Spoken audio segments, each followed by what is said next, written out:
Hi there, my name is Jack Rans. I started building this car about 3 years ago, but I've had the 427 motor for 20 years, came out of another car, and finally spent 2 years getting this thing so I could drive it on the street.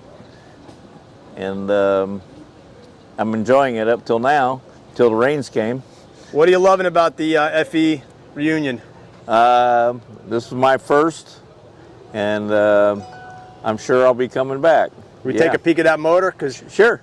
my man said 427. Oh, yeah. This is a little surprise, 427. It's one of the real original crate motors, and it originally was pulling a sled back in the day, and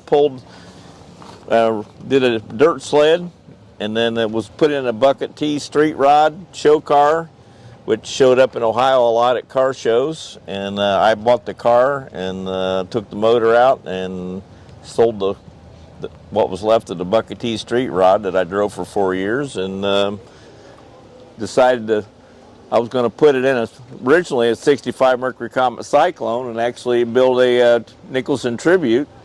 And it turned out to be a real hypo car, so I had to look for another body, and this one popped up, and here we are 2 years later. Basically, nothing built, just a basic street freak gasser.